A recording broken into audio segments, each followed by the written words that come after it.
네, 오늘은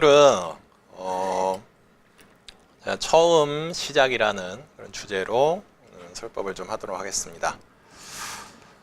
한 2주 전에 요 미국이라는 나라에서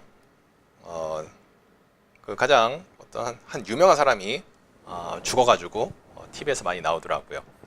그래서 여러분들도 다 아시는 사람일 겁니다.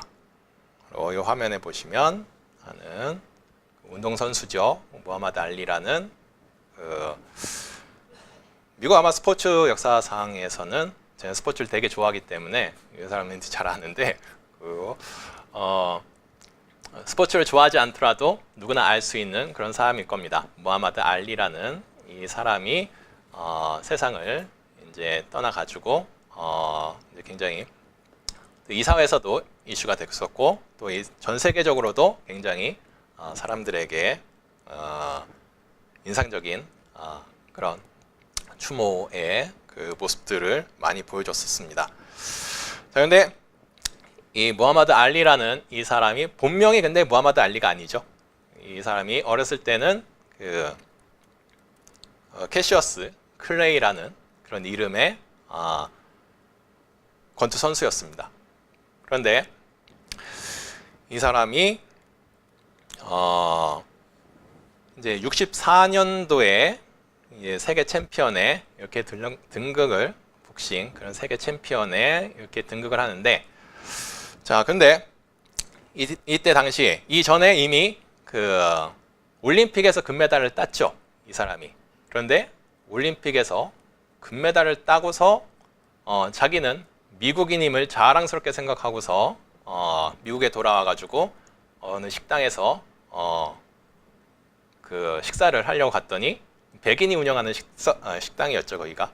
그런데 자신은 미국을 대표해서 죽어라 싸워가지고 금메달을 따왔음에도 불구하고 그곳에서 이제 문전박대를 당하고 쫓겨나는 흑인이라는 이유만으로 쫓겨나는 그런 상황을 맞이하게 됐었다 그럽니다. 그래서 자기의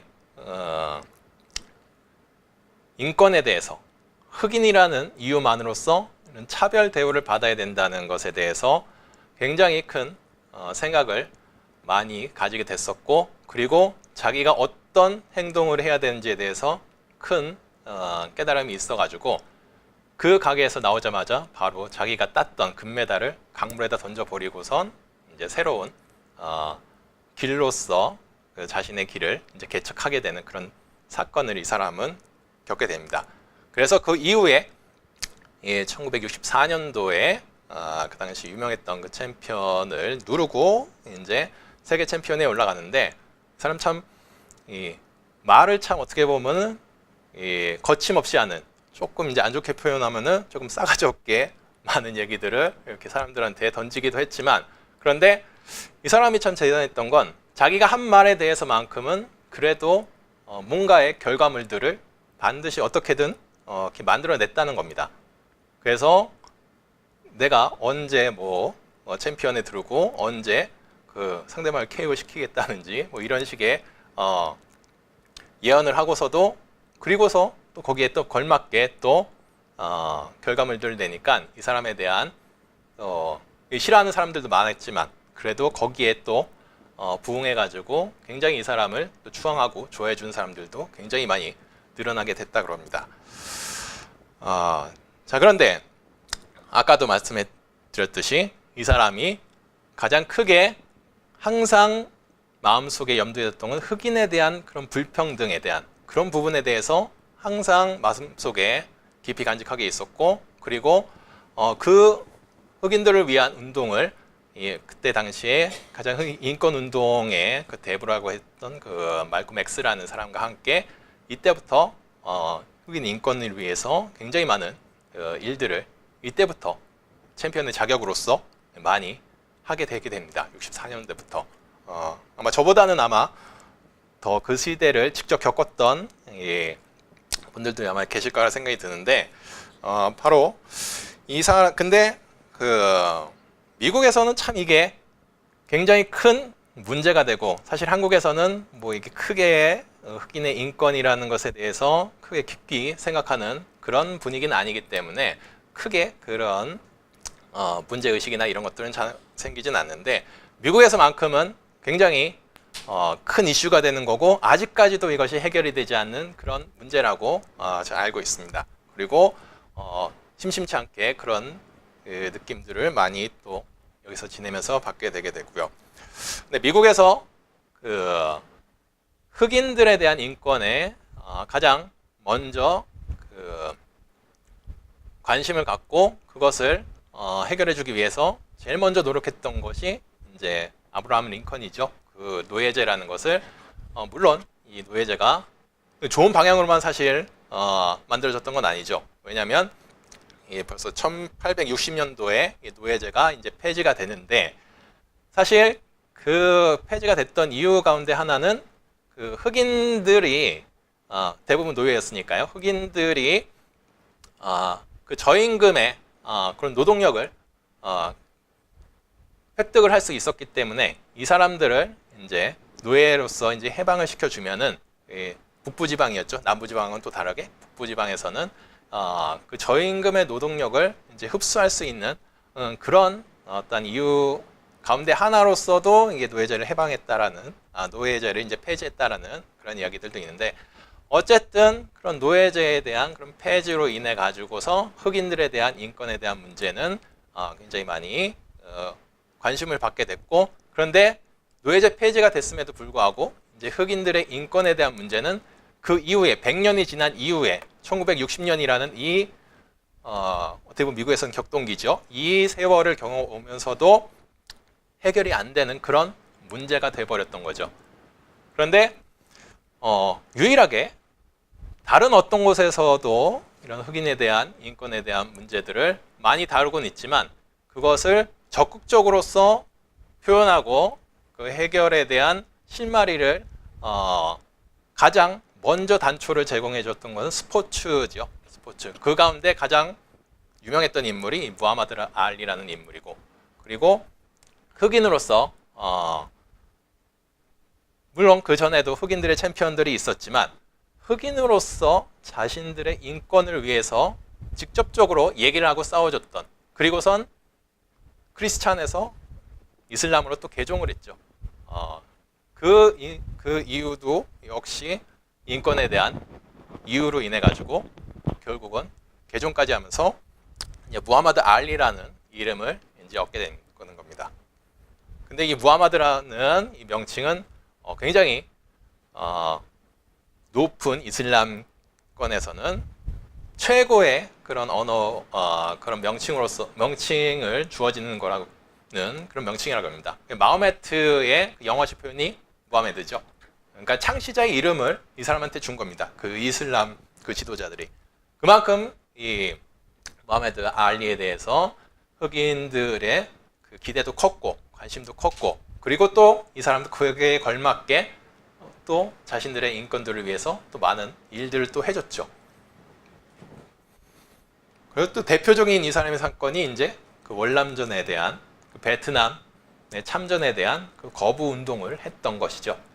이때 이 사람들이 했던 말이 이 사람이 했던 말이 굉장히 또 유명한데, 이 베트남 사람들은 나를 욕하지도 않는데 왜 그 사람들을 위해서 싸우냐 되느냐라는 그런 이유로 인해 가지고 국가에서 이제 징집을 하는데도 거부를 했죠. 그로 인해 가지고 이 사람 또 몇 년간의 공백으로 인해 가지고 또 이제 챔피언의 자리도 또 박탈당하고 그런 사건들도 있었지만, 어쨌든 이 사람의 그러한 행동들, 그러한 이야기거리들, 이런 것들이 정말 이 흑인들 사회에서는 흑인들에게는 큰 영웅적인 모습을 보여줬었고, 그것이 또 다른 미국인들에게도 커다란 영향을 끼치게 되는 그런 일들이 이 사람에 의해서 이 흑인들이 이 미국이라는 사회에서 그래도 자신들을 내세울 수 있는 그런 일을 이 사람에 의해서 이제 만들어지게 됐죠. 그리고 나서 이제 6월 3일 날 얼마 전이죠. 지지난주에 이제 사망을 하고 지난주 보니까 엊그저께 보니까 또 거기에 대한 또 추모식을 또 하는 것이 이제 TV에 많이 이게 잡히더라고요. 참 많은 것을 또 생각하게 했던 그런 모습들이고, 그런데 사실 그 무하메드 알리라는 이 사람보다 조금은 더 먼저 전에 흑인으로서 미국 그 스포츠사에 커다란 족적을 남겼던 한 사람이 또 있습니다. 제키 로빈슨이라는 이 사람인데, 아마 그 야구를 좋아하시는 분들이라면 한 번쯤 들어보셨을 그런 이름이라고 생각드는데, 자, 이 사람은 그 미국의 그 LA 가면은 다저스라는 야구팀이 있죠. 거기에서 이제 활동을 했던 메이저리그라는 그런 야구에서 최초로 뛰었던 흑인 선수라 그럽니다. 물론 그 전에도 야구 리그는 있었다 그럽니다. 이 사람이 62년도에 이렇게 메이저리그에 데뷔를 하는데, 그 이전에도 그 야구는 계속 있었고, 근데 백인하고 이제 흑인하고 분리된 그런 리그에서 이제 활동을 했었다 그럽니다. 그런데 최초로 백인들 리그였던 메이저리그에 들어왔던 최초의 흑인이었던 겁니다. 이 사람이. 그래서 처음에는 굉장히 많은 협박과 그런 시기에 의해 가지고 목숨까지 위협받는 그런 일들도 많이 있었다 그럽니다. 왜냐하면 흑인이 백인의 사회에 들어왔으니까. 60년대에 정말 상상도 할 수 없었던 일을 LA 다저스라는 이 팀에서 시도를 했고, 또 이 사람은 정말 모진 그런 핍박과 그런 시기 속에서도 잘 견뎌냈죠. 그래서 항상 미국에서 보면 4월 2일에 보면은 이 사람을 위해서 이제 42번이라는 등번호를 달고서 전 메이저리그 구단에서 모두 42번이라는 등번호를 달고서 이 사람을 추모하는 그런 경기를 합니다. 4월 2일 날. 그래서 이 등번호는 42번은 그래서 미국 메이저리그 전 구단에서 이제 영구 결번이 누구도 이 42번이라는 단어를 쓰지 못합니다. 그래서 이 사람을 추모하는 그런 의식들을 합니다. 사실 어떻게 보면 이 사람의 노력에 의해 가지고 흑인들이 미국 스포츠 사회에서는 정당한 대우를 받을 수 있는 여건을 이 사람이 항상 만들어줬고, 그 현재는 또 어떻게 보면은 미국 사회에서 그 미국 스포츠 사회에서 흑인들이 없으면 게임이 안 되죠. 다 모든 사람들이 거의 다 흑인들이 다 주도를 하고 있는데, 이 사람이 어떤 그런 단초를 제공해 줬고, 또 무하마드 알리는 이 사람을 조금 더 뛰어넘어가지고 스포츠뿐만 아니라 모든 흑인들을 위한, 미국에 사는 모든 흑인들을 위한 인권을 위해서 굉장히 노력을 했던 그런 일을 해줬던 사람이죠. 그래서 그러한 결과물로서 최근에 나왔던 게 오바마라는 미국의 대통령까지 미국에서 흑인의 최초의 대통령이라고 하는 이 버락 오바마까지 이렇게 탄생하게 되는 단초가 되는 것이 무하마드 알리와 제키 로빈슨이라는 사람의 영향이 아마 컸던 것으로 이게 생각이 됩니다. 근데 사실 오바마는 뭐 순수 혈통의 어떻게 보면 흑인이라고 얘기하기는 좀 어렵죠. 왜냐하면 또 케냐인 아버지와 유럽 그 백인 그 엄마 사이에서 태어난 조금 이렇게 좀 믹스가 좀 많이 된 그런 흑인이지만 어쨌든 아프리카계의 아버지를 뒀었기 때문에 그리고 그 적어도 상징적인 의미에 있어서 흑인이라는 그런 요소들을 많이 가지고 있기에 이 사람은 미국 역사에 길이 남을 그런 자리에 위치에까지 이렇게 올라가게 된 거죠. 저희한테도 굉장히 또 중요한 일을 해줬던 사람이죠. 또 얼마 전에 있었던 초파일 날 저희 모든 전 세계 불자들을 위한 그런 또 축하 메시지를 전달해줬던 그런 대통령으로 저희들한테도 그 의미 있는 불교인들한테도 굉장히 의미 있는 일을 해주고 이제 올해가 마지막이죠. 이제 떠나게 되는 그런 대통령이 됐습니다. 어쨌든 굉장히 이 사람들의 특징은 모든 것이 어떻게 보면은 처음 누구도 시도하지 않았던 일들을 처음으로 이렇게 했다는 그런 다 특징들이 있는 사람들입니다.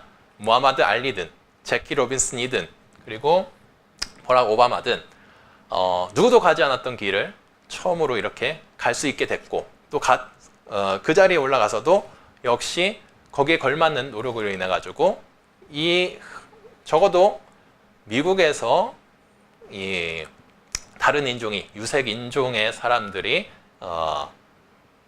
사는 데 있어서의 커다란 도움을 줄 수 있는 일들을 분명히 했던 사람이라고 이렇게 말씀드릴 수 있을 겁니다. 불교 용어 가운데 이런 용어가 있습니다. 이게 초발심시 변정각이라고 합니다. 처음 먹은 마음을 변하지 않는 것이 그것이 깨달음이다라고 하는 것이 처음에 냈던 마음을 변하지 않고 끝까지 가져가는 것이 그것이 바로 이 깨달음이다라는 그런 표현입니다. 굉장히 처음을 만드는 것은 무지하게 어렵습니다. 근데 그걸 또 만들어 놓고서도 그것을 유지한다는 것은 사실 더 어려운 일이라고 이야기할 수 있을 겁니다. 여기 미국에 또 와서 보니까 여기 굉장히 한국에서 또 경상도권에서 굉장히 사시던 분들도 되게 많더라고요. 근데 경상도 분들의 특징은 굉장히 또 묵뚝뚝하다는 것. 그리고 남자분뿐만 아니라 여자분들도 약간 좀 그런 기운들이 있습니다. 보면은 자기 아녀자나 아니면 그 남편들한테 사랑한다는 그런 표현을 정말 인색하게 사용하는 분들이 경상도 분들일 겁니다. 아마 여기 분들도 아마 사랑한다는 표현을 아마 들어보신 적이 언제쯤인지 기억도 안 나시는 분들이 많을 거라 생각이 드는데, 근데 미국에서는 또 다르더라고요. 얘네들은 또 미국인 친구들은 그 입을 달고 살죠. I love you라는 그런 표현들을. 자, 근데 참 한국 사람들의 이 특징이 그런 표현들에 대해서는 또 쉽지 않은 그런 모습들을 많이 보여줍니다. 근데 또 한번 시작하면은 또 어렵지 않게 또 할 수 있는 그런 표현들이 또한 사랑이라는 표현이고 사랑한다는 표현일 겁니다. 근데 처음 시작도 굉장히 중요하죠. 처음 시작을 어떻게 시작하는지 그것만큼 또 뭐 거의 시작이 반이라는 얘기도 있듯이 굉장히 중요한 일이라고 처음 시작하는 것은 중요한 일이라고 얘기할 수 있겠지만 그것보다 사실은 더 중요한 것은 그 처음 먹었던 마음을 내가 뭘 해야 되겠지에 대한 그 처음 마음을 잃지 않고서 끝까지 유지하는 것이 사실은 더 어려운 일이라 그럽니다. 세월이 흘러가다 보면은 내가 처음 먹었던 마음이 변형되고 또 그리고 점점점 잊혀져가는 그런 마음들을 새기게 되는데 가지게 되고 그런데 그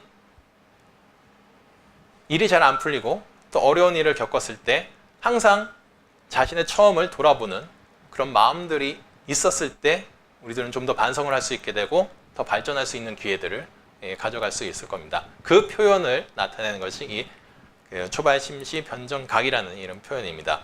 이것이 어디에 나오는 구절이냐면 의상조사의 신라시대의 유명한 큰 스님이셨던 의상 스님이 이제 의상조사 법성계라는 글을 만들었습니다. 이 화엄경의 내용을 210자로 축소해서 만든 그런 글이 의상조사 이제 법성계라는 그런 글입니다. 여기에 이제 초발심시 변정각이라는 화엄의 사상을 함축해내서 이제 표현한 그런 표현이라고 얘기할 수 있겠습니다. 바로 이 표현을 거기에 나오는데 바로 초발심시 변정각. 제가 사실은 불교 용어 가운데는 제일 좋아하는 표현입니다. 처음 냈던 그 마음을 잃지 않고서 유지해 가자라는 그런 표현인데 여러분들께서도 항상 처음 먹었던 약간 좀 힘들고 어려운 그런 일들이 짜증나고 힘든 일들이 생길 때마다 과연 내가 그 처음 먹었던 마음이 무엇인지를 다시 되돌아보고 되새겨보고 그러실 수만 있다면 아마 조금은 더 미래를 살아가는 데 있어서의 조금 커다란 힘을 얻어갈 수 있으실 거라고 그렇게 말씀드리고 싶습니다.